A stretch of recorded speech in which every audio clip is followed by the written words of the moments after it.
identity and the severity of the crime. Now, the second pattern, which I just talked about, the second pattern I want to talk about is the modus operandi here, the methods in which these genocides are carried about. So I'll go very briefly over some of the historic Islamic invaders' genocides. As per Farishta, a historian from that age, at least 400 million Hindus were converted or murdered by Islamic rulers in this period. This is not my number. This is given by Farishta. Tariq-e-Farishta is his full name. In the reign of Akbar, Akbar murdered at least 30,000 Hindus. This is at least, all is at least right now. Took 5,000 Hindu women as sex slaves, and 5 lakh Hindus were enslaved by his general. Tipu Sultan murdered at least 1.6 lakh Hindus, 90,000 were enslaved, and of course he destroyed hundreds of temples for which we don't have a final number. The Portuguese genocide of Hindus, all religious liberties were suspended. Hindu books, religious books were burnt. Hindu rituals were banned. You could not practice Hindu rituals in open, in public. So all of these were banned. If you wanted to live, practice as a Hindu, you had to get out of that area controlled by the Portuguese, otherwise you would not. And the picture I'm showing here is basically very horrifying and is a symptom of what really happened in the Portuguese genocide. And it is worth noting that this genocide of Hindus has not been recognized by UN, by UNHRC, by Amnesty, by Indian government, by the Pope, by anybody. Nobody has formally recognized and even talked about this genocide anywhere till now. So now I want to talk about comparing that, the recent, whatever, not recent, but the historic genocides with the recent crimes. Now look at the recently what has been happening in Indian subcontinent. The temples are getting destroyed by missionaries. The treasury is being usurped by the government. Now we may have a secular government here, not the Islamic invaders, but the treasury is still being usurped. Hindu priests and sannyasis are still being lynched, mob lynched in broad daylight by hundreds of, by mob of hundreds. There is a ban on key practices of Hindu festivals, which is worsening every year. So I don't know how many people know this, but in 2018, I think it was, there was a fire in at least 8 temples in Tamil Nadu in just a span of 1 or 2 weeks. Just within just 1 or 2 weeks, there was a fire in a series of temples in Tamil Nadu, and nobody knows how these fires started, which is the funny thing. Nobody knows how these fires started. There was no investigation into how the fire started, but what it did lead to was a restriction on the number of diyas in those temples, on how the priest should be lighting the diyas, on how the ritual should be conducted. So instead of following agamas, which we should be following in temples, what the government is actually doing is legislating things they're not supposed to legislate. Instead of actually trying to investigate and pin down the criminals who actually set the temples on fire or started the fire in these temples, they're actually banning practices like Hindu rituals. And this is happening now. I'm not talking about 50 years ago. I'm talking about 2018, which is like 3-4 years ago. Hindu boys and girls are still being attacked and murdered and tortured for marrying Muslims. And Hindu minor girls are still being taken as sex slaves, because when you abduct a minor girl and force her to marry someone double her age, what else is that? So the number, if we just talk about numbers, just so you understand, I'm not making this up. In 2020, the documented numbers of Hindu temples either attacked or destroyed or otherwise vandalized or something is 217. And this is all documented only. So the actual number would be much bigger, because smaller temples never make it to the news, leave alone the headlines. Now, we're still on the modus operandi here. So let's talk about another aspect of the past, which we are seeing repeated in the present. This is from 2016, just 5 years ago, 6 years ago. Hindu women from India were sold as slaves in Saudi Arabia and Bahrain for 2,000 to 4,000 pounds. And this is international news. This is not something which is just something I am saying. This was reported widely internationally. So the number is estimated to be 20,000. 20,000 such women were enslaved, basically, forced labor. Let's talk about a few of the mass violence, because if I start picking, genocides like this, then there's a lot to talk. So I just want to focus on some of the bigger episodes of recent history now. So we understand the depth of what I'm saying, that I'm not talking about just 13th century or just 100 years ago or just 5 years ago. It's all over the place. So the great Calcutta killings of 1946, you can see the figures, it's on the slide. Hundreds of thousands were forced to flee, thousands were forced to convert, and thousands were murdered. Noakhali genocide, 1946 one. Thousands murdered, again thousands forced to flee, again thousands forcibly converted. Now let's talk about what is happening in Bangladesh now and what happened in 2021, October 2021. So we saw the exact same type of crimes repeating in the same place 75 years later. It's not a joke. For 75 years, the same place is seeing the same type of crimes, and we have not been able to fix it. Noakhali genocide of 1946 is not recognized by anybody. No government recognizes it. And now what is the result of that? The result of that is this, that in October to November 2021, Noakhali saw 1650 homes vandalized. More than 343 Hindu temples were desecrated, vandalized. This was Durga Puja season, by the way. So we had lots of pandals and other deities everywhere. They were all vandalized, and Hindu women and girls were raped. So why is this repetition happening? I mean, this is something everybody needs to ask. We talk about Mopla genocide in 1921, which has recently completed 100 years. There were lots of people talking about 100 years of Mopla genocide. But what have we achieved? Nobody recognizes the Mopla genocide. Same kind of crimes are still happening in that region in Kerala. 2,500 were murdered, 26,000 were forced to flee, again, thousands converted, hundreds of temples destroyed. Now we talk about Kohat riots of 1924, same kind of a pattern. Again, hundreds of Hindus and Sikhs were forced to flee, mass exodus in thousands. Partition of India, 1947, millions were murdered, millions were forced to flee, hundreds and thousands were raped. Now, just look at this picture of 1947 and look at the picture of 1971. Is there any difference? There is no difference. People walking with the bare essentials on their backs and the top of their heads, barefoot, just fleeing to save their lives. Like, as I was saying, like, this is not sort of a walk you take as a morning walk. This is not some sort of a leisure walk.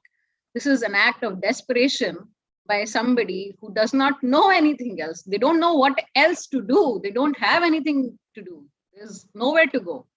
They're just picking the bare things in some sacks and walking to India or walking out of wherever. They're all walking to India. The Kashmiri exodus, I think by now we know about the Kashmiri exodus, how the whole Kashmir Valley emptied out overnight. 6 lakh Hindus are estimated to have forcibly fled or murdered. Now, this is more recent, the Kerala Hindu exodus of 2016. It's a place in UP where at least 250 Hindu families, meaning at least 1,000 people, just fled from that whole region because of the mass violence against Hindus and the fear Hindus were living in. Same kind of pattern in Myanmar, where hundreds of Hindus were murdered, thousands were forced to become refugees, and women were raped. Now, let's talk about the pattern now. I don't want to keep talking like a parrot from the slides. The pattern I'm talking about is that in all of these major incidents, there is a pattern of people being suddenly murdered, like there is a sudden rise in crime wave. It's not slow.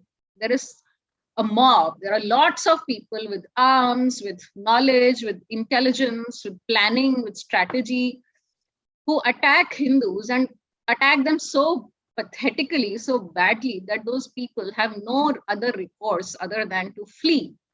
The only way they can actually survive at that point is to flee. They don't have any any heads up on what is coming their way. They don't have any prior knowledge. They don't have any resources. Whereas the mobs, they do have that. They have those resources. They have the knowledge. They have. So, like I was just saying, in the Noakhali genocide, the roads and exit routes were blocked. Many places like that. Even in the partition, the trains from Pakistan, they were stopped in a place where people could not really, there was nowhere to go. So the whole bogies were just set on fire. So many buses were thrown into the river. People drowning in the river were shot. So exit routes were blocked. How can somebody do something like this unless it is planned, unless it is a planned violence? So we have not recognized these as a genocide because there is a difference. There is a difference between one or two person being slapped or being killed versus thousands being murdered, thousands fleeing overnight or within just a few weeks, and thousands of homes being murdered. That figure carries a meaning. That is why we call it a genocide. That is why we have a particular word for it. But we are not using that word. We are not recognizing that anywhere. And that is why it is continuing. Now we talk about this third pattern I'm talking about now, the types of crimes. And there's a comparison table here. I think it's visible. So if you see, I've compared the types of crimes that were committed in some of the more commonly known genocides. The first row is Hindu genocide.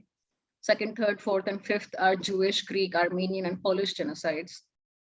The crimes are murder, rape, forced refugees, forced conversion, mob lynching, gas chambers, arson, starvation, cultural destruction, drowning, and slavery. So if you see, other than gas chambers, Hindus have actually faced every type of crime that has occurred in every other genocide recognized in the world. So why is the Hindu genocide not being recognized then? And we have faced so many types of crimes because we have faced so many genocides. And in each genocide, these have been repeating and have been improving upon it, whereas we have not even understood that it is actually a genocide. So is it just a question of mob violence? No, we also have certain other incidents like the Akshardham massacre, where it was a bomb blast. Similarly, Godhra train massacre. Particular bogies of that train were targeted. It was not a case of the whole train being burned. Particular bogies, particular carriages, which are bringing the devotees from Ayodhya, were targeted. The fourth pattern I want to talk about is the gaslighting of victims. Now, if there's a certain aspect of this whole thing, which I think is very important to understand. So initially, in the history, you can say that Hindus were persecuted for being inferior, either as slaves, brown slaves, or as infidels, or as kafirs, whichever may be the reasoning for it. But the perpetrators claim that the atrocities on Hindus were justified. To them, those atrocities were justified. And the reasoning was that the Hindus were inferior in whatever way. They had their own reasoning. I am obviously not endorsing that reasoning. But that was the reason. Now, in the recent narrative, because of the infiltration of these extremist elements in every part of the civil organizations, Hindus are now being labeled as Nazis and intolerant, which is very ironic considering the history we have in front of us, without any cogent reason. But now that logic is being used to justify human rights violations against Hindus, which is very, very ironic. So if you can actually label somebody as a mad dog, then shooting that mad dog becomes very easy. You just pick any dog, call it a mad dog every day, every few days, slap the dog, hit the dog, and when it barks back at you, say that it's a mad dog. Then on the 101st day, everybody will say, yeah, this dog is mad, let's just shoot at it. And this is a known strategy. This is a known strategy. This is not something new I'm talking about here. This is exactly how the whole Holocaust was committed. The Holocaust did not happen in a day. There was a ministry of propaganda whose sole job was to foster hatred in the minds of the common people of Germany or the Reichland, whatever you want to call it, against the Jews. That is why nobody resisted. That is why it was enabled so easily. So this first step of committing a genocide is making sure that person or that community, that ethnicity is mislabeled, and then that mislabeling facilitates further crimes, which is why Hinduphobia and Hindumesia are so important to be acknowledged, because they translate into crimes against Hindus. You may think that, oh, they're just talking about hatred, they're just saying that, it's just words, it's just somebody saying something, how does it matter, don't bother, like, this gyan I get a lot, why are you bothering, don't bother. I have to bother because millions have died because of this. It's not a simple thing of just somebody saying something somewhere. When a lot of it is made mainstream, then that is basically where you have to really get scared. And it is important to understand that, many people say, ask the Jews, right, why didn't you flee, why didn't, when you knew that this sort of a thing was happening, when you knew what Hitler was, he was anti-Semitic, everybody knew that, why didn't you flee, why didn't you do something, why didn't you try to escape? And some of the Jewish people answered this question. They said that anti-Semitism was getting so common that, you get used to being hated, you get used to being outcasted, you get used to being ostracized. You think that, okay, this is only how it is, just learn to live with it. And that is what a lot of Hindus are doing nowadays. It's fine, that is only how it is, let's just learn to live with it. So that kind of a logic just does not work, because we are falling in the same trap into which millions already fell till now. And I'm taking the examples of the Jews because it is very well known, but the same kind of things were committed against the Roma people, against the Polish people, against the Czechs, against the Slovaks. So it's not something new which I'm talking about here, but I'm talking about it in this particular context, so we understand that this applies to us also. It's not just other people, because a lot of times we study history, we think it's others' history. But this is our history also. It's not just others' history. So I think at this point, I just want to say that, I'm really grateful that we have learned so much from the Jewish people and from the Holocaust, because they have spoken up so well for so long. But I think we still have a very long way to go in terms of implementing it. So we have made a very simple and humble effort in that direction. I had the Hindu Genocide Project, where we document all crimes against Hindus. You can check it out. We have articles, and we also have a timeline of persecution of Hindus. The link is on the slides, hindugenocide.com/timeline. And there are gaps in this. I'm not saying it's exhaustive yet. It's not complete, but it's not complete, but it is exhaustive. So we will fill the gaps. There are some gaps in this, and I will continue to fill those gaps. We have a team working on this now. And we also document current crimes, like ongoing. So we did put out a database for 2020, and we are working on a database for 2021. So if you would like to contribute to us in some way, these are the links, and there is a QR code also if you prefer that. So I guess that's almost everything I had to say.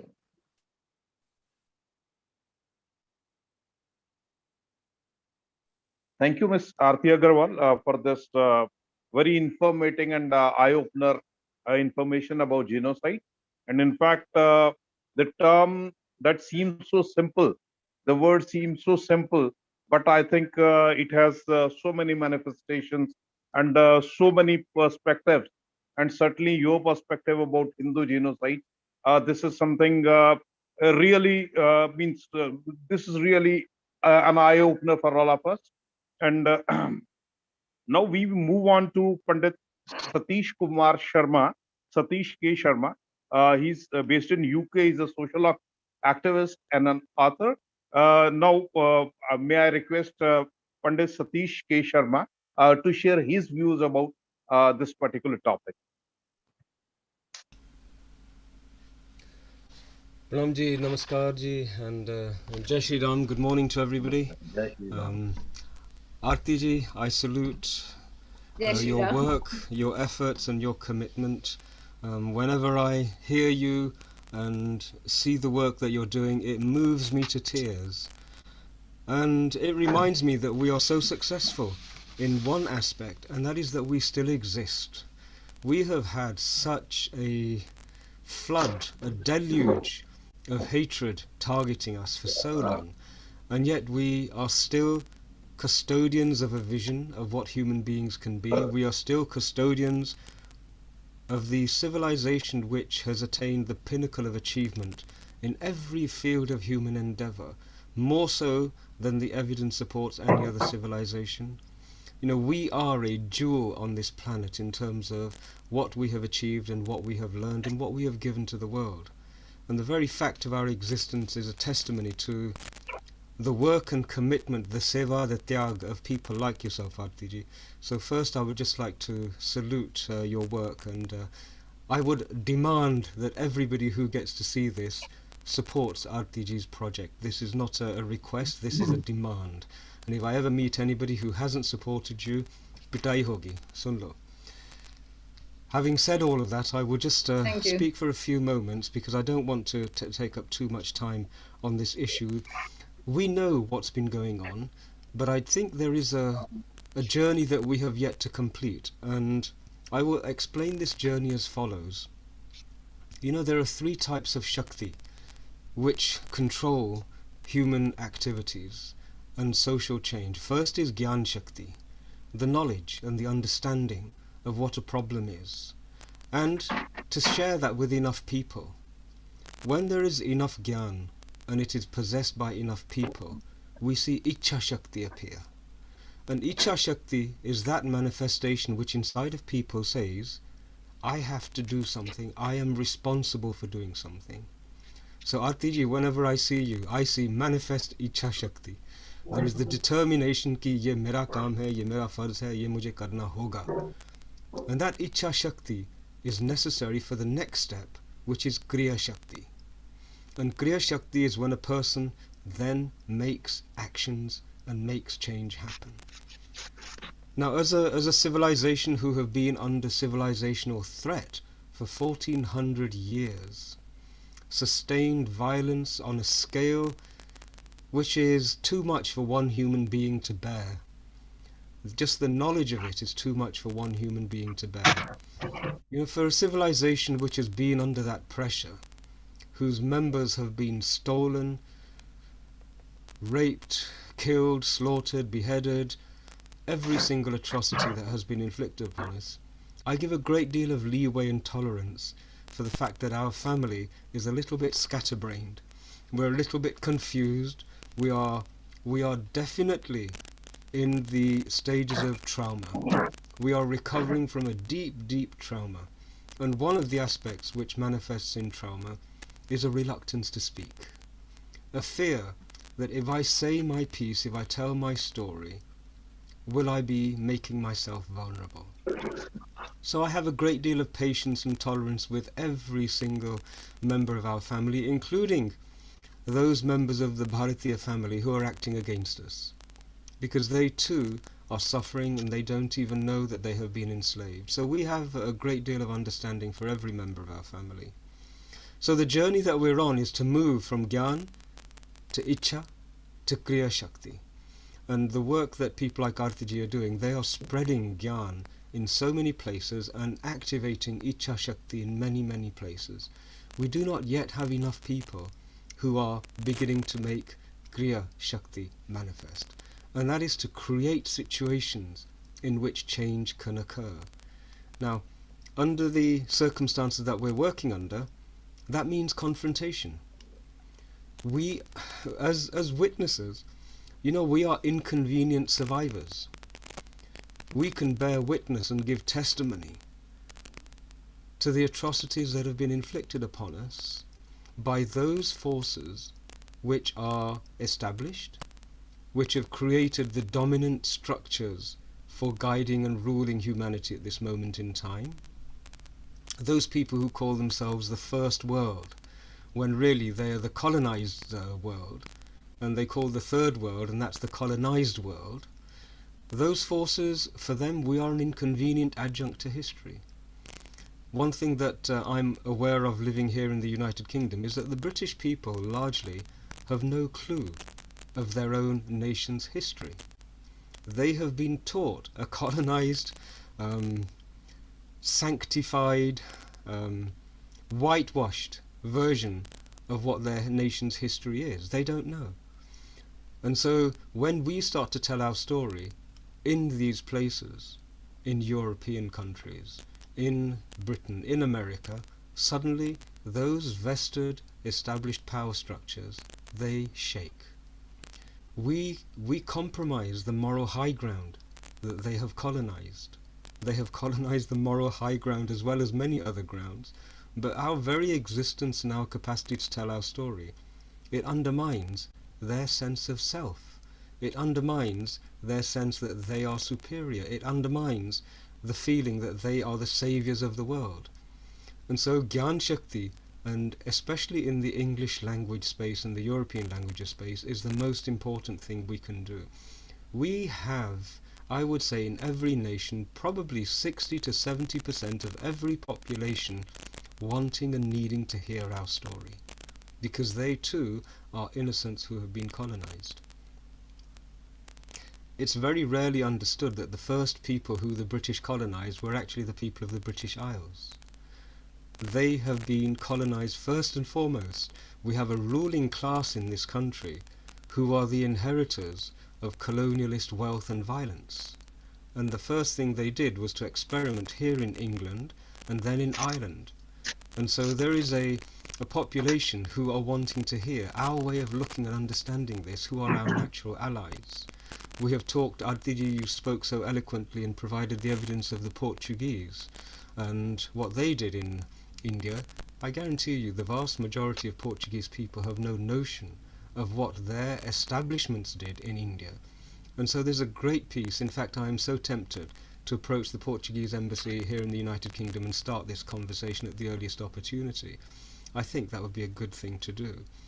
So we have a huge number of people wanting to hear our story, and they are our allies against the established powers that be whose roots are colonialist.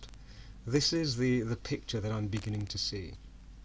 You know, we have to tell the world that, you know, as a civilization, for thousands of years we were protected by the Himalayas at the north and the seas to the south.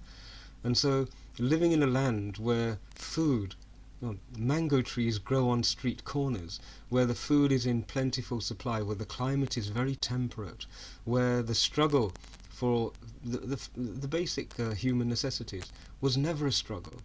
We had a cocooned area where humanity could look after each other. And we have produced Vidya in every sphere. You know, we have produced Vidya in the sphere of music. If you listen to somebody playing a rag on a sitar, and you can feel it vibrating in parts of your body and touching your emotions, you recognize that there is a subtlety that has been envisioned, a darshan has occurred. If you have a taste of our cuisine, you can see that our cuisine is superb, it's peerless, it's unmatched in terms of what it does to the taste buds, but also the manner in which it leverages Pran Shakti and nourishes parts of the body. You know, all of this Vidya we mastered. But of all of the bodies of Vidya, we mastered one particular body of Vidya, Brahm Vidya or Dharma Vidya as we call it, which no other civilization has mastered. And this is a civilizational threat to everybody else. We must recognize that Dharma Vidya is what revealed to us that Paramatma and Jivatma have a connection, and that inside of each one of us there is an ansh of Atma and Paramatma, and the connection occurs there. And that is what makes us all equal. The colouring, the coating, the beautiful visage or the not so handsome visage, whatever it is, we recognize that these are merely garments, but our equality is in Atma. Now, if Atma is universal, then how can a person who knows that Jivatma and Atma are the same in everybody, how can that person enslave somebody else? You can't do it. When you have in your every living breath the notion that Vasudeva Kutumbakam is a reality, then how on earth can Atma enslave Atma? There is no philosophy in any of our tradition which supports that one person has a right to enslave somebody else. That is an incredible piece of understanding, but can you imagine how threatening it is to theocracies? Every theocracy is threatened by the revelation that each of us is divine, that within us we have divinity, and that we do not need an intermediary or an institution to connect us to that divinity. Every cleric shakes in their boots when they encounter Sanatani Vidya about what Jivatma and Atma is. You know, there is a saying that God has no grandchildren because divinity doesn't need an intermediate stage. There is divinity and divinity's children.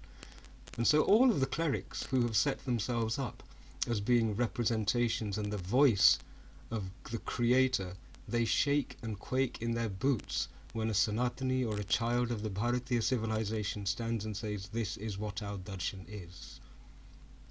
Now this is important to realize because they realize it.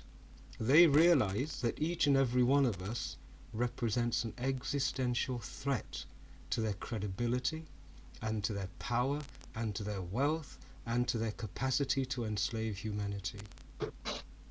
We are at that stage where we have done what Krishnji did in Hastinapur, which was, please just give us 5 villages, and we will be comfortable with 5 villages. We don't want anything more. Even though you've taken our kingdom, even though you have besmirched our reputation and humiliated Draupadi and our family and everything else, we're willing to put all that to one side.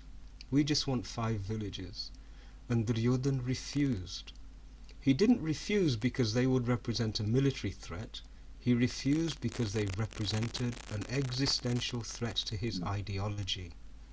He knew that even if one of the brothers survived and spoke about Dharam Vidya, then others would also realize that this is an incredible understanding. That the Dharam Vidya and Brahm Vidya that we have in Bharat, it is a threat to the established power bases which have built their power on enslaving human beings. You know, Goethe, a German philosopher, he once said that none are so enslaved as those who mistakenly think they are free. Now, if you have a look at the way in which theocracies work, their function is to enslave a person, is to cripple their heart with guilt, is to cripple their thinking faculty by saying, abandon reason and take belief. And when a person has a crippled thinking faculty and a crippled heart, crippled by guilt, you can manipulate them. You can enslave them without them ever knowing it. You know, Voltaire, I think it was, who said that if you can make somebody believe in absurdities, you can make them commit atrocities. And so the clerics and the theocracies, they have built their global power structures on making children believe in absurdities so that when they grow up, they can be impelled to commit atrocities. And the only civilization which has the solution to this, which can heal a crippled heart, which can heal a crippled mind, is the civilization which grew up in the land of Bharat. So we should really understand that we are the continuous targets of those who wish to and seek to enslave humanity. Many people have realized this, but I think us Bharatiyas, we have yet to fully realize this. Once we do realize that there is no capacity to compromise with an enemy who feels that you're a threat to their power, then we will start to work out strategies in which we can engage with them for their benefit and our benefit. And that is the challenge that I think 2022 is going to really bring to the front and to the fore. So in conclusion, I've spoken for longer than I'd hoped to. In conclusion, I would just want everyone to realize that a theocracy is nothing other than a dictatorship, where the dictator is an invisible man in the sky. It's never an invisible woman, it's always an invisible man in the sky who gives orders which are not to be questioned, and who derives monetary, power, status, and benefit on the basis of fear. We should simply recognize that as a theocracy. One day, some bright person will do a study on the impact of the cleric on humanity. And I think if there's one profession which has caused the maximum amount of suffering for humanity, it is the profession of the professional cleric. And we should start to understand that if we want to heal this, we have a very simple solution. A part of it is to keep clerics away from children. If you can keep clerics away from children for one generation, We will have a generation who naturally will develop the faculty of reasoning, and who naturally will develop a guilt-free heart, a heart which actually glows with the joy of being alive and not thinking that it's a sinner by birth or any of that rubbish. Imagine a generation who can grow up free of clerics. So whatever work we can do to help clerics also to be healed, because remember, clerics are also people who were crippled when they were vulnerable. They were crippled intellectually, they were crippled emotionally, and then they were set out as, I think the Russian spy agencies call them useful idiots, to go out there and do the work of some other person. This is the role that Bharat and Bharatiyas have to play. We have to connect with our civilizational trajectory. We have to get advantage of the benefits of the wisdom that have been stored up by centuries and millennia of tyagis and sannyasis and people who have engaged in sadhana and in contemplation and dhyan and everything else. We have to make use of all of those and protect and preserve what Bharat has to offer. In conclusion, Arnold Toynbee, who was a British historian, he said the 20th century began with a European vision, and if humanity is to survive, the 21st century has to be the century in which the Eastern vision takes over.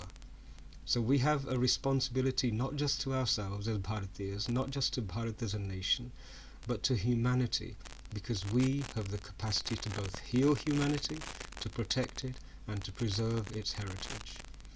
I would like everybody to please step forward and remember we've got to move from Gyan Shakti to Ichcha Shakti to Kriya Shakti, and then change will happen.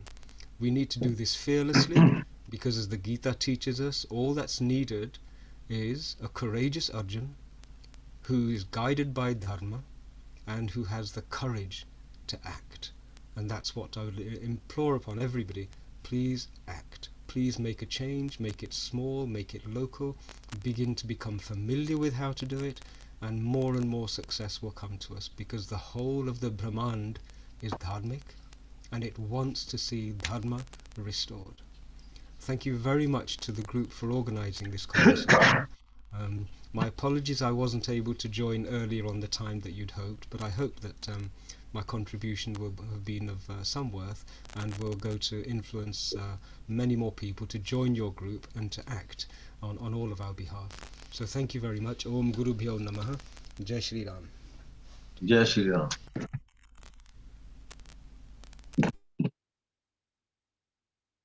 Cannot hear you. Yeah.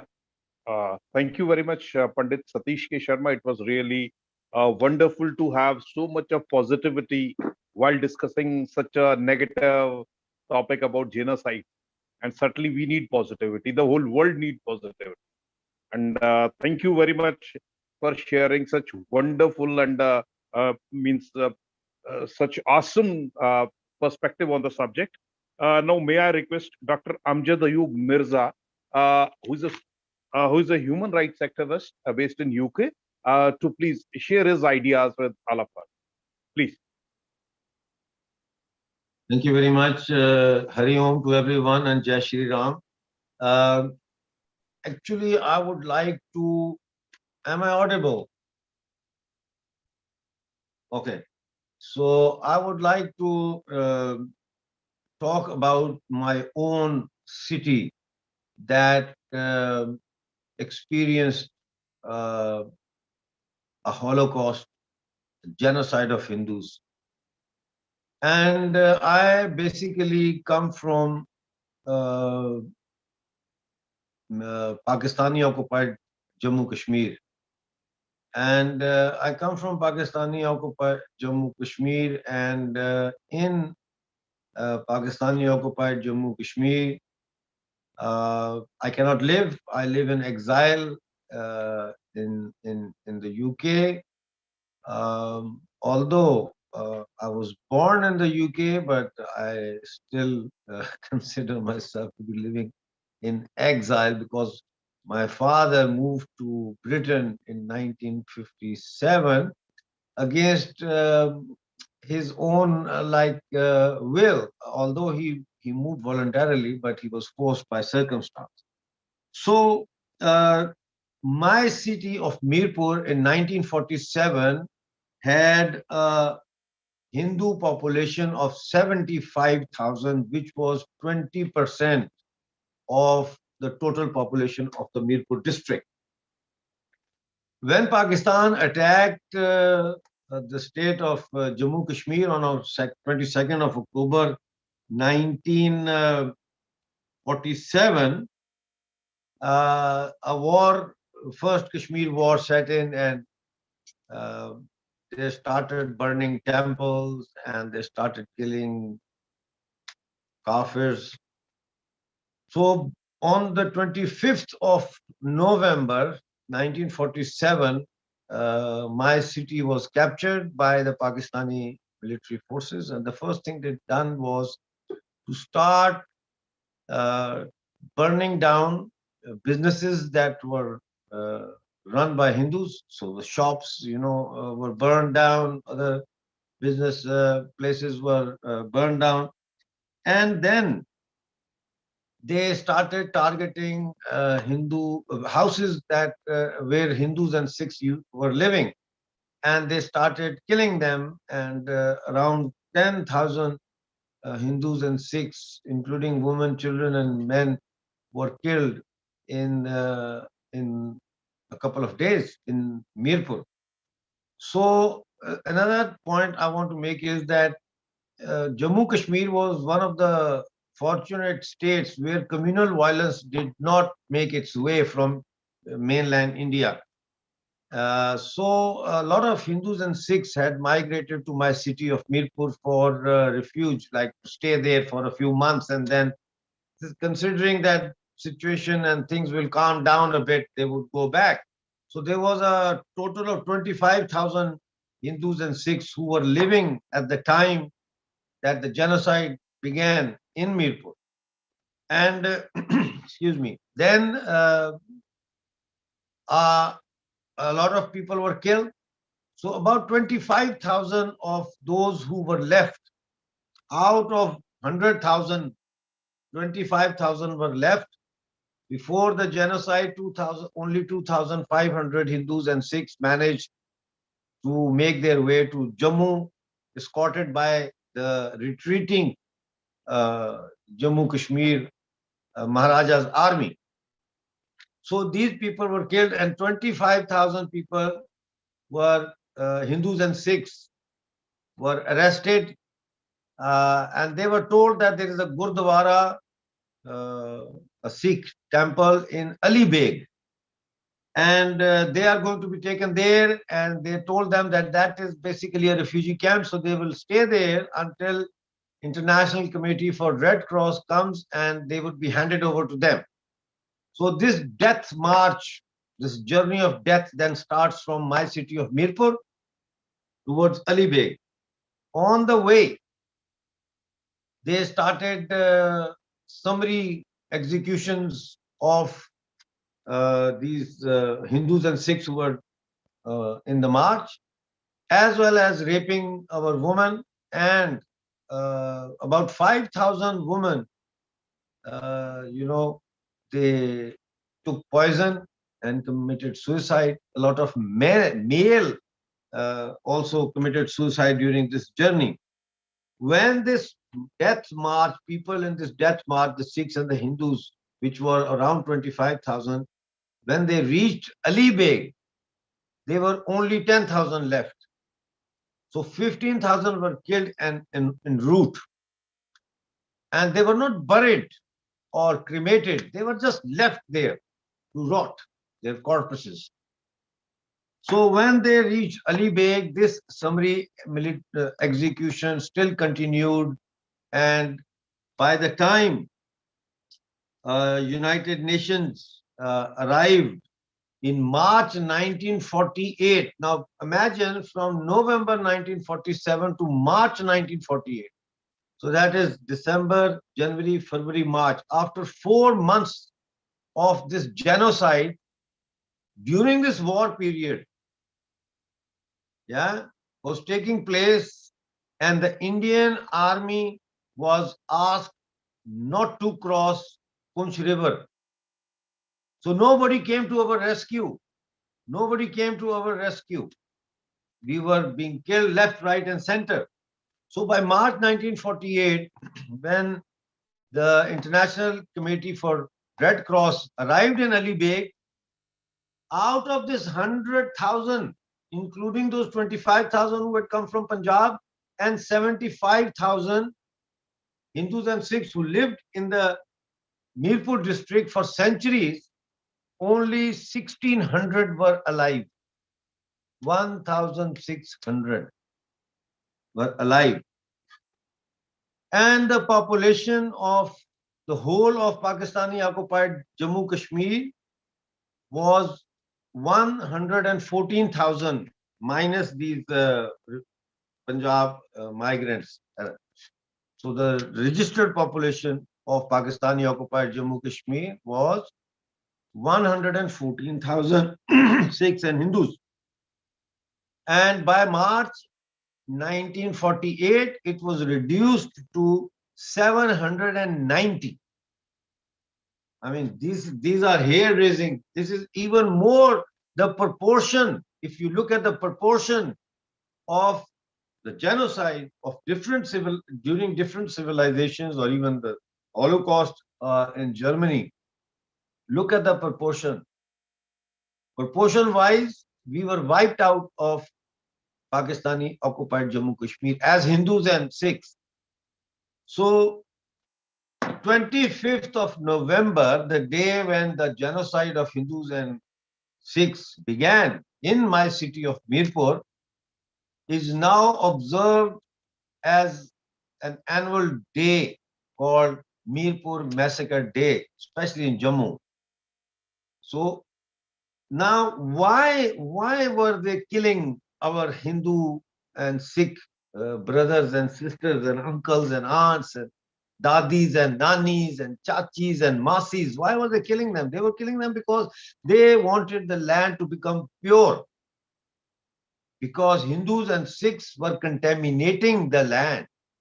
Their ideas, as Panditji has very rightly mentioned, that you give us 5 villages, so they would not even give us a single house to live in Pakistani occupied Jammu Kashmir, because that would then become from a flame in a diya, in an oil lamp, to a beacon of truth, into a beacon of such a lighthouse from where the light would then expose the atrocities, the hypocrisy that we were forced to suffer under the name of Islam.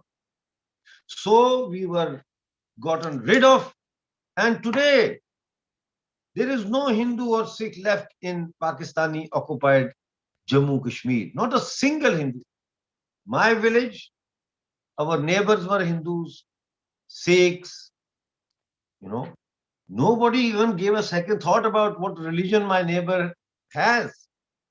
Nobody.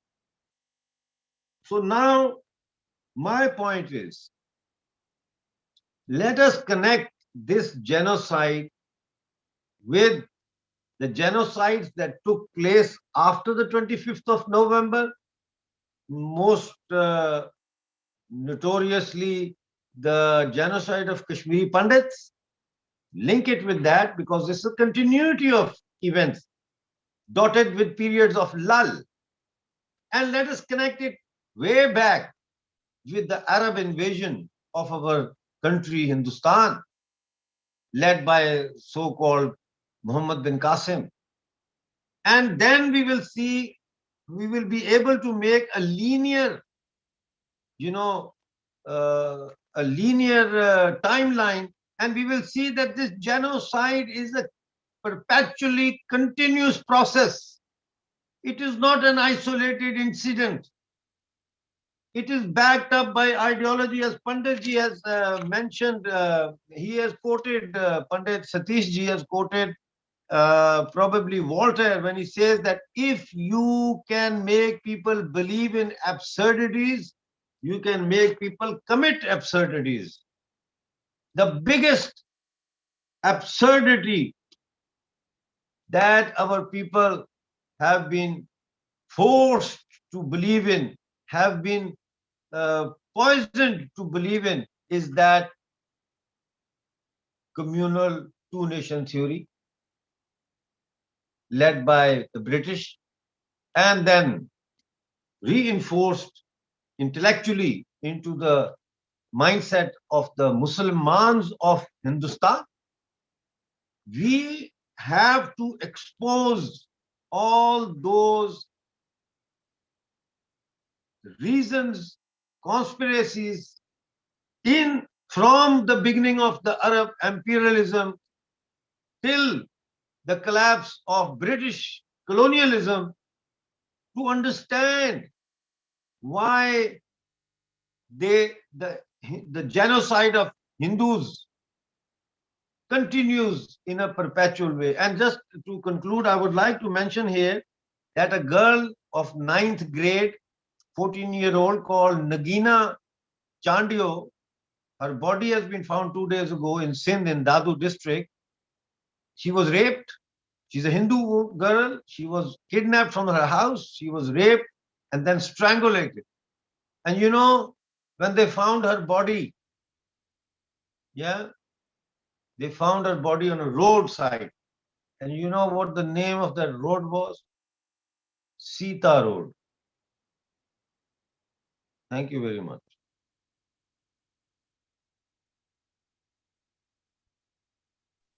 Thank you, Dr. Hamzad Ayub Mirza Sahab. It was really horrifying to relate with those things that happened way back in 1947, and they are, unfortunately, they are still continuing with throughout the subcontinent. And it was really an eye opener. Thank you, Daksha. Now, may I request Advocate Ankur Sharma? He's chairman of ICJUT. It's a new political party in Jammu and Kashmir. Advocate Ankur Sharma to share his views about today's webinar, that is about the continuity of genocides in Indian subcontinent. Advocate Ankur Sharma, please.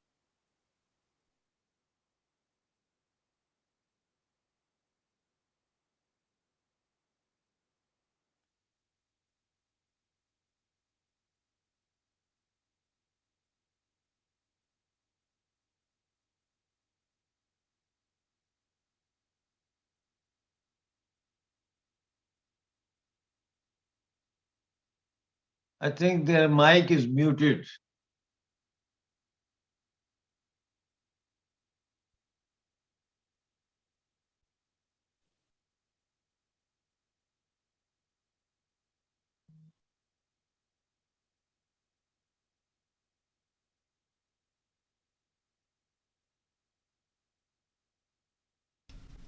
Gee, everybody Ankur else's mic is Sharmaji's mic is muted. muted. Am I audible now? Yes, Yes. certainly. So I'm sorry, I I was doing something and I didn't know that I've been invited. The volume was low, and I was on another call. So my apologies. So now it's my turn to speak. So Please. thank you so much. So experts on the matter have already spoken too much about it. Pandit ji, Mirza ji, and Aarti ji. Aarti ji gave a very detailed representation. We are known to each other for quite some time now. So she's doing a wonderful job, and it is the responsibility of every Indian to support her in her endeavors and the kind of documentation she has done. So I will not talk much about the conceptual framework of this topic or what has already been discussed. Probably I will use this opportunity to bring to the notice of everybody watching this video a very important aspect of Hindu genocide. We all need to remember that denial of genocide is the climax of genocide. Denial of genocide also means double genocide. Doing the genocide, unleashing the genocide once again. And we should also remember that it is the state of India which has a consistent track record of remaining in denial about Hindu genocide, be it 1947, be it 1990s.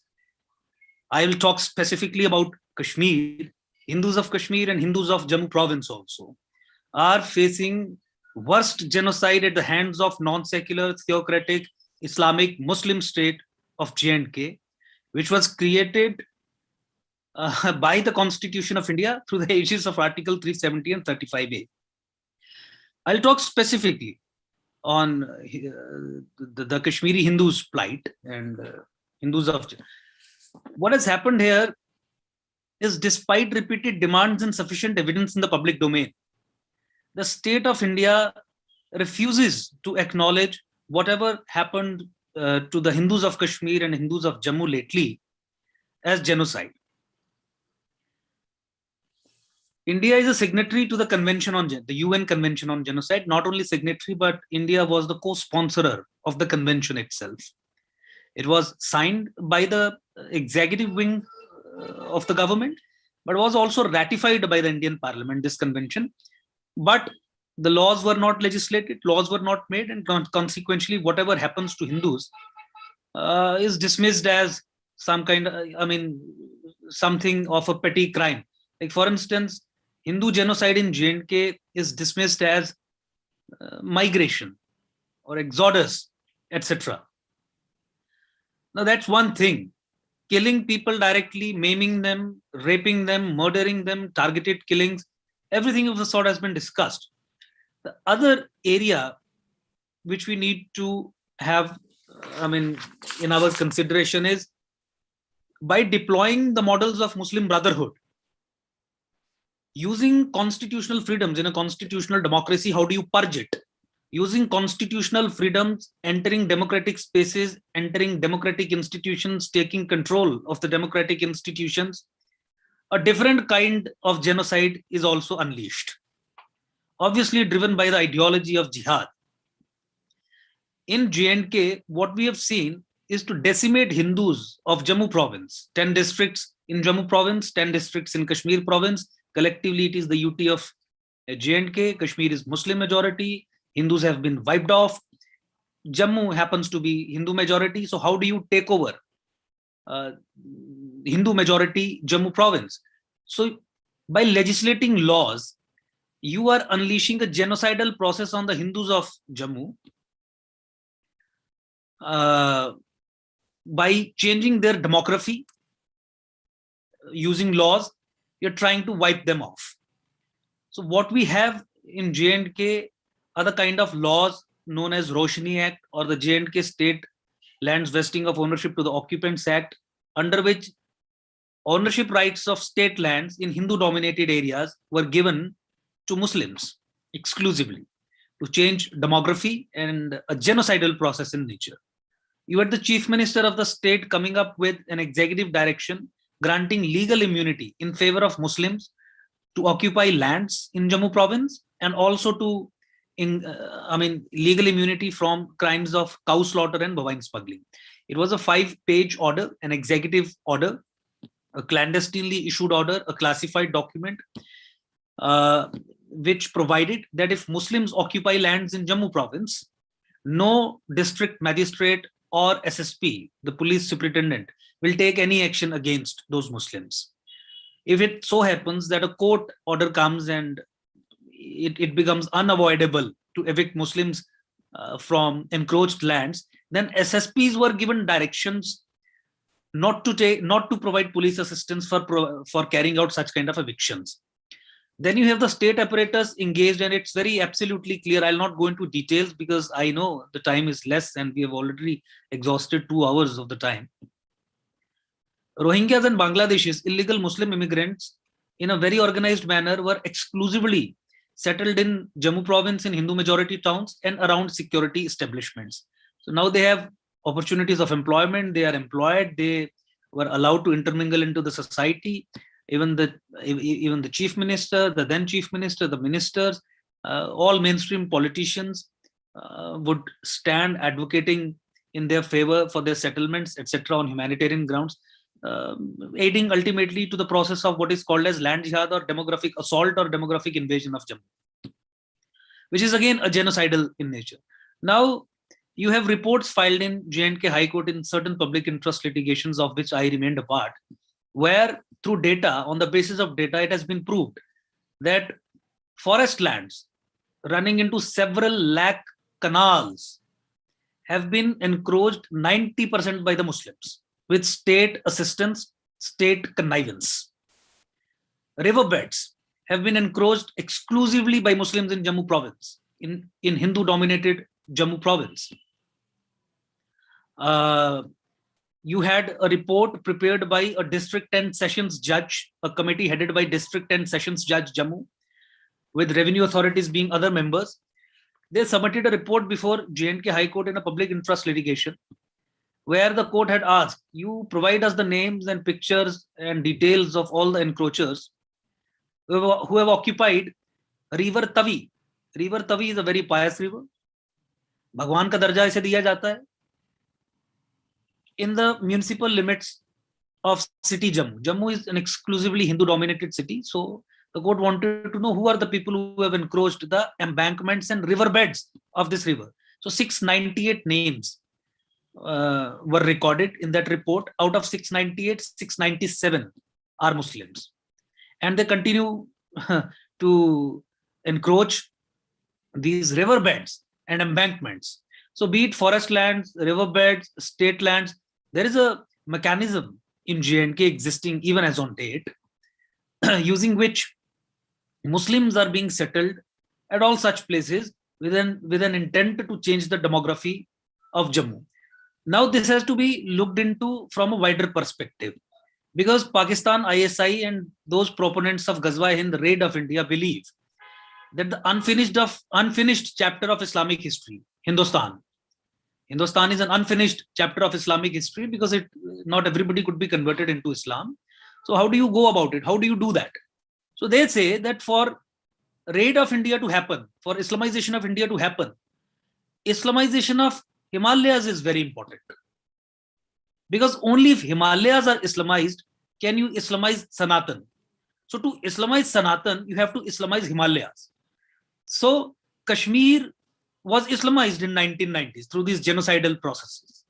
Jammu is being Islamized at a very, very, very rapid. If you talk to demographic scientists, if you speak to the demographic scientists, and if you produce the kind of data that we have in our possession before them, they rate change of demography in Jammu province in the category of very, very, very alarming. There are different categories. It's not natural change of demography. So Islamization of Jammu is happening.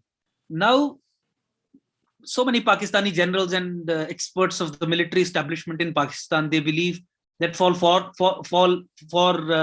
Islamization of Himalayas to happen, Islamization of northern India is important. So fall of northern India is important. And then Brigadier S.M. Malik, in so many of his books, and the Pakistani, he also became a general as well, and so many training manuals of the Pakistani military and army, they say that for fall of northern India to happen, fall of Jammu is critical.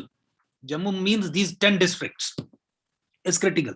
So it is also important from the security perspective. Hindu genocide, the state of India is in a denial mode. The state of India is hostile towards the civilizational goals or civilizational requirements of this nation. State is anti-nation. State is hostile to the nation. It has been taken over from within. That's a different subject. But what I'm trying to emphasize that it is the state of India which is in denial mode, and therefore Hindu genocide is being perpetuated in a continuous manner. It is happening unabated.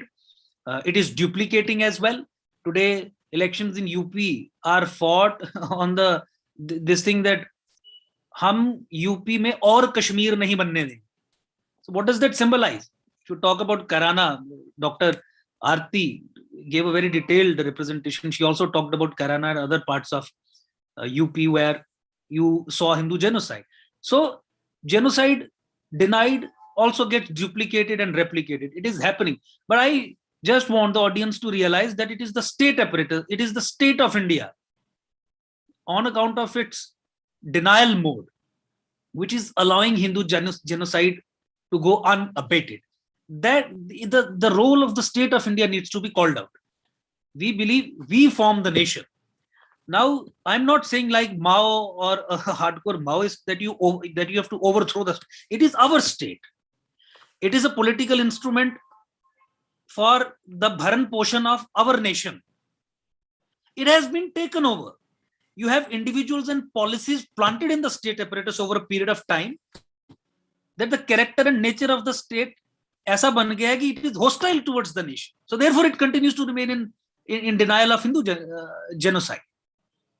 So therefore my simple submission today would be that probably about the nature and character of Indian state, I have spoken so much on other platforms also, and that's a very detailed topic as to how this has been taken over, as to why this is anti-nation, why Indian state is hostile to the Sanatan Indic civilization, etc. But I think we need to realize that we have to fight it.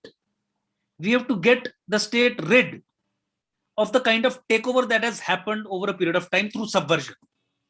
If they can plant Article 370 and 35A in the Indian Constitution, by virtue of which they created an Islamic state, a new Pakistan within the secular polity and within the secular territory of India, can you imagine the kind of things they can unleash against the Indian nation? Article 370 and 35A provided that since J&K is a Muslim majority state, therefore Indian constitution or the infidel constitution will not apply. Since J&K is a Muslim majority state, therefore it will have a constitution of its own. It will have a flag of its own, state within the state, on the foundation of Muslim subnationalism. So we thought that in 1947, the theory of two nations ended with the creation of Pakistan. But we don't realize that we planted a Pakistan within the secular polity of the country, and we granted it a constitutional sanction and a constitutional protection. So people should also not remain in some kind of a doubt that with the abrogation of 370 and 35A, this situation has changed. This situation has not changed, even with the abrogation of Article 370 and 35A, because the abrogation has ended what is called as the de jure Islamic state of J&K. The de facto Islamic state of J&K is still in existence. And until and unless you demolish it, you will not be able to get rid of this monster. And it is the state of India once again, which is reintroducing Article 370 and 35A through backdoor, through different mechanisms back into J&K. You forget about taking care of the de facto nature of the Islamic state that is still existent in J&K. It is being nourished now, but the legal character is also being introduced from the back door. So I think the problem lies with the state of India. I think we need to take care about the state of India, and we have been fighting it tooth and nail.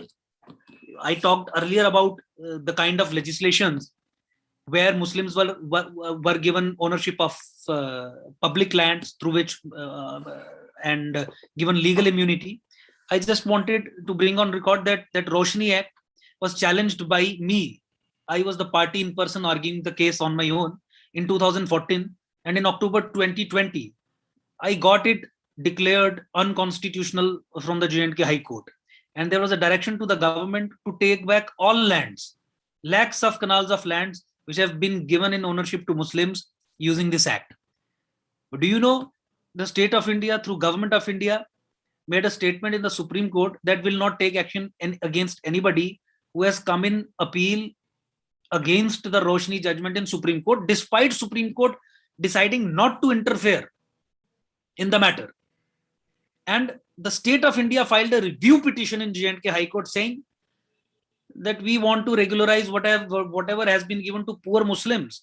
That is the subtext of the review petition that has been filed, and stalled the implementation of this Roshni judgment, through which they had the opportunity of reversing Islamization of Jammu, which is critical for the fall of northern India, which is ultimately critical for Islamization of Himalayas and Islamization of Sanatan. So you see it from both perspectives, be it genocidal processes unleashed against Hindus or anything which jeopardizes or compromises or impinges on the security of the state. the state of India would stand on the other side of the fence. These are simple proofs. One more, I mean, that 14th February 2018 order was also brought into public domain by us, specifically by me. What happened? Mr. Parthasarthi and Ajadji and other who are connected from Jammu would know the fate of the order. I mean, ultimately, use nishkriya, we made it redundant, but the state of India downplayed it. It kept it in existence. We didn't allow it to manifest. It manifested earlier. We stopped, but it is still in existence. Legal immunity to Muslims to commit cow slaughter, etc. And lastly, and I'll end it by saying this: that since it is a Muslim state, the state of J&K is a Muslim state. I'm talking very specifically in this context. So therefore, it continues to deny what is called as minority fundamental rights to the non-Muslims in J&K. Hindus could be one of the minorities in J&K. They have not been declared, but they can be declared probably. The population is much higher, 28%, according to the 2011 census. But the fact of the matter that I went to the Supreme Court in 2016, June 2016, won the case in 2018, 12th March 2018, judgment in PIL number 489/2016, where both the state government and the union government were forced by the Supreme Court to file an affidavit saying that will correct this anomaly in J&K and will stop, you will stop providing minority status and minority benefit to Muslims in J&K who happen to be majority community in J&K. Despite a Supreme Court judgment, the state of India is still continuing to deny grant of minority status and minority benefits to Hindus, Sikhs, Jain, Buddhists, and illegally giving it away to the majority community Muslims in J&K. This is also genocidal in nature. 60 to 70 schemes involving scholarship schemes, involving soft loans in favor of minorities. Whatever is due for Hindus and Sikhs and Buddhists and Jains is being siphoned off to Muslims. You have 800 beneficiaries in one scheme. You have 60 to 70 schemes. You have Prime Minister's 15-point program additionally running, 15 different schemes being run directly from the Prime Minister's office for minority communities. In that, you have implementation guidelines of those schemes. Under clause 7b, it says that in J&K, Muslims will not get benefits of these schemes, these minority schemes, because Muslims are majority, violating its own implementation guidelines, clause 7b of the Prime Minister's new 15-point program. The PMO office is giving benefits of all these schemes to the majority community. And minority rights are fundamental rights, Article 2930. They form part of Part 3, Chapter 3, Part 3 of the Constitution of India. Now, this is also genocidal in nature. And one more aspect with this, that only on account of grant of minority status to majority Muslims in J&K, these separatist Muslims of Kashmir get protection of human rights, because the UN Charter says on human rights that human rights will be available only to the minorities against the state.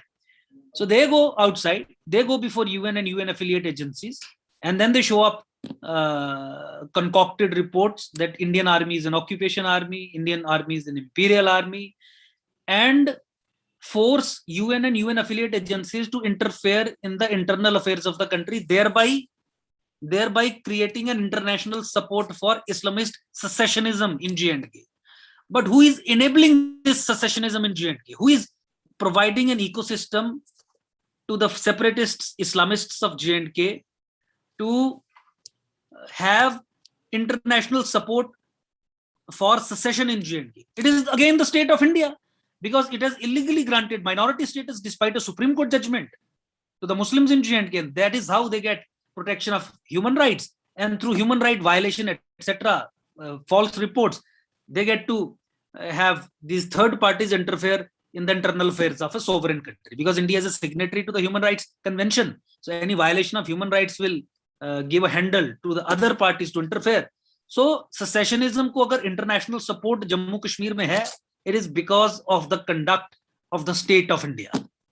So this is again genocidal in nature. Hindu genocide and security of the nation, matters surrounding everything. I mean, these are two interlocked and interconnected issues. So I'll end up this thing by saying that I think we need to strike at this aspect with our full force, only then we'll be able to get solutions. Thank you.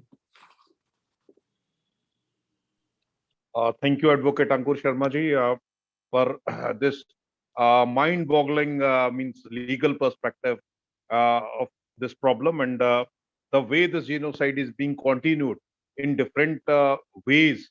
I think that is surely an eye-opener for all of us, and I think something is required to be done, not only at our level, certainly at the level of the national government and the Indian government.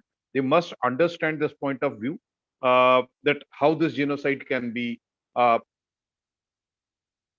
arrested at this point only. Now, may I request Dr. Mahesh Kol, he's a researcher, to share his views about this topic. Dr. Mahesh Kol, please. Namaskar. Am I audible? Yeah. So it was fascinating and in fact very learning also, as well as it was a kind of a death immersion which I went through. I heard to RTG, I heard to Professor Sajjad, and I was hearing Amjad Sahab and then Pandit Satish Sharma ji and now Ankur ji. And rightly said that by RTG that it's a pattern. And then rightly said by Satiji that this is something which has to be taken on some different conscious level.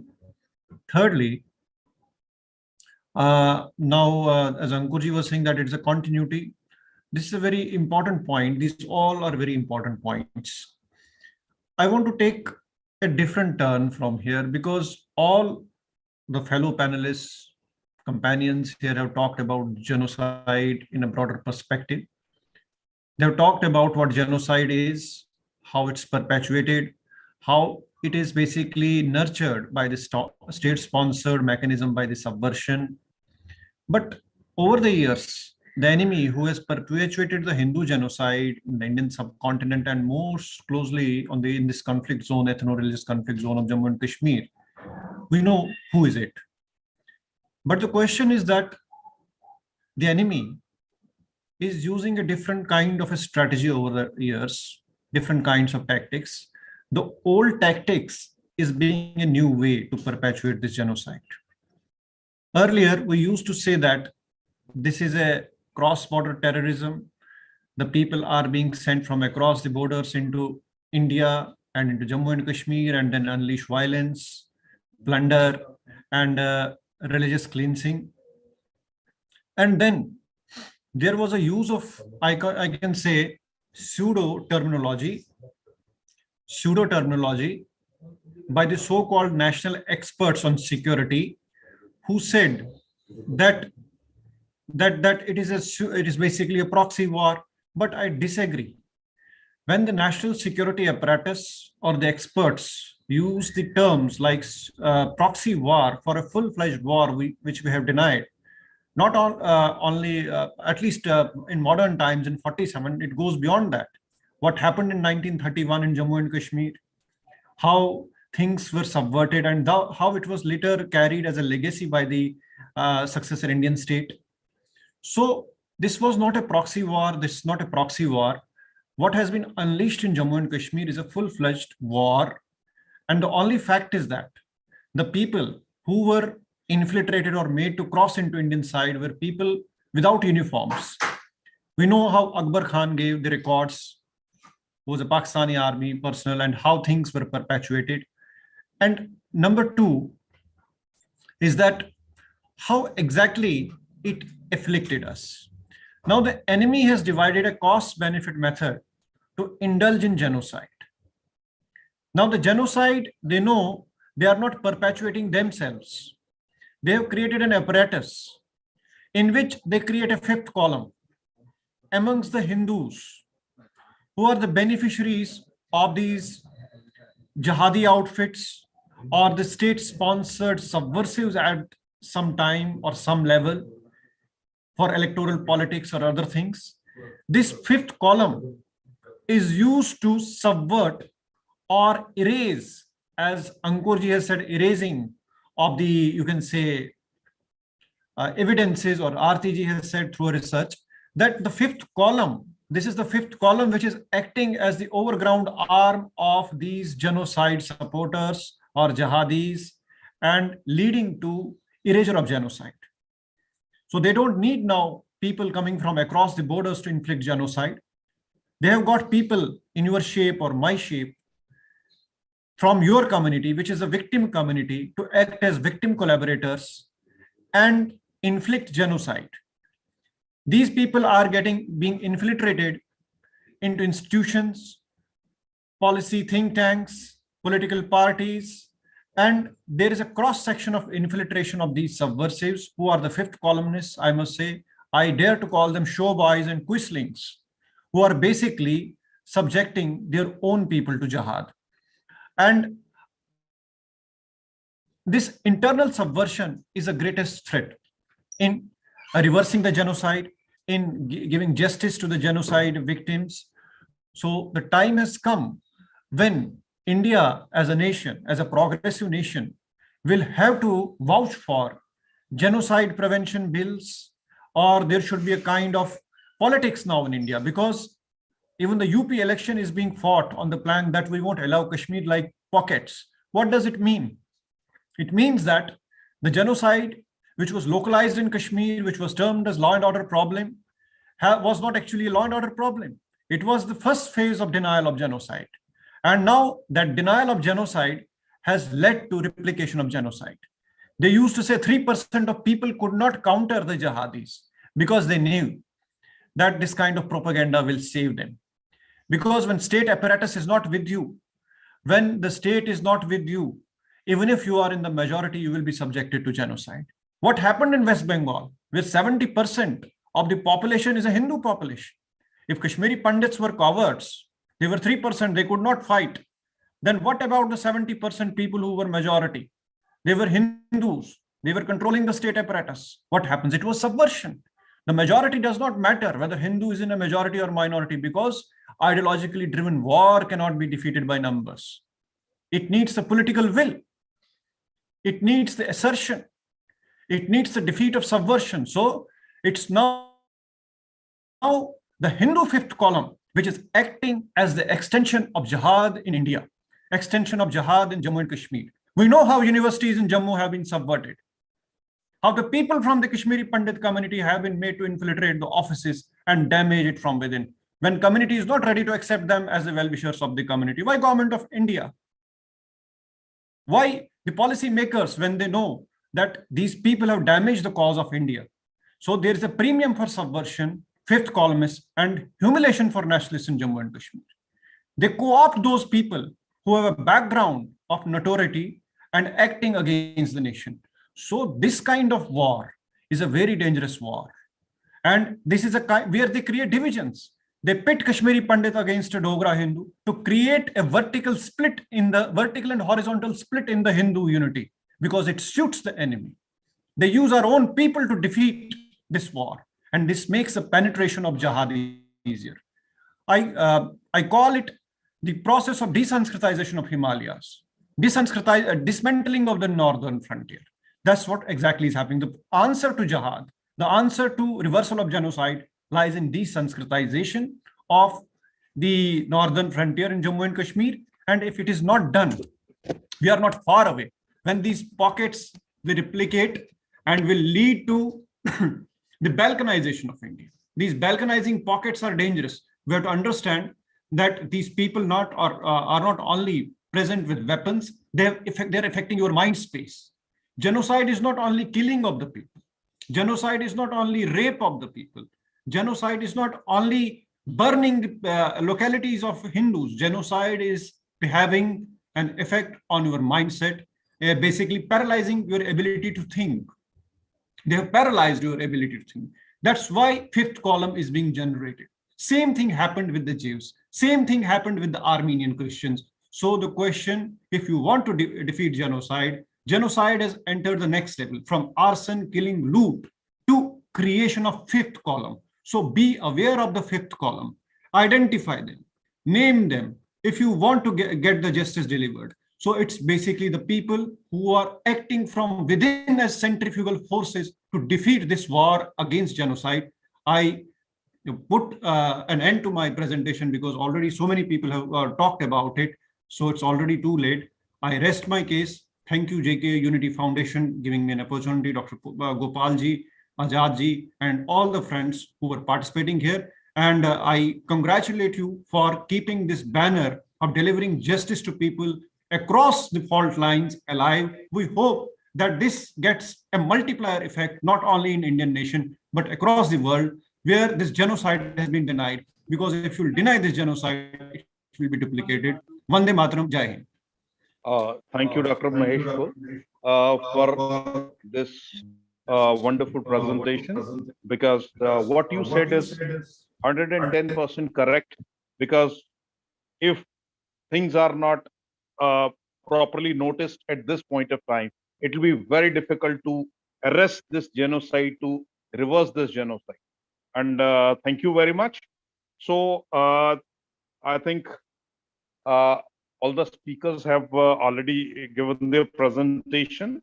Before our president, Mr. Ajad Jamwal, offers a proper formal vote of thanks, let me sum up the things. We heard Professor Sajjad Raja, Ms. Aarti Agarwal, Pandit Satish K. Sharma, Advocate Ankur Sharma, Dr. Amjad Ayub Mirza, and of course, Dr. Mahesh Kaur. And I think everybody threw some important light on the topic, and they presented their different perspectives. But yes, it is good to remember things. It is good to observe certain days, those black days when humanity was put to shame. But is the remembering the only option with us? Is remembering going to help the humanity when it comes to genocide? Certainly the answer is no. Instead of simply remembering things, we must understand the whole process, and we must do something. We must act something. Like Pandit Satish K. Sharma said, Kriya Shakti should be there. So, and you can say an urge to do something, practically do something to arrest this genocide in the Indian subcontinent. And certainly the way forward is to make people aware of this continuing genocide in the Indian subcontinent. When I say people, it means individuals, it means organizations, it means governments also, be it a state government or be it the central government. They must be made aware of the legal perspective, of the things happening around us. Like Mahesh Kaur said, that certainly the fifth column, we have to identify people, we have to name them, we have to stop them. And unless and until we do that, it is not possible. Just like in our last function at New Delhi, where at India International Center, we organized an international conference. It was decided at the end of it that the world community led by United Nations should understand this problem, that instead of giving a limited definition to genocide, the definition should be extended to include all the genocides that happened in Indian subcontinent and that are still happening in Indian subcontinent. And once that definition is broadened, then the world community should come together to create a platform, to create such an organization which should guarantee that no such future genocides are done against the humanity in any part of the world, especially in the Indian subcontinent. With these parting words, may I request Mr. Ajad Jamwal, President of JK Unity Foundation, for a formal vote of thanks. Mr. Ajad Jamwal, please.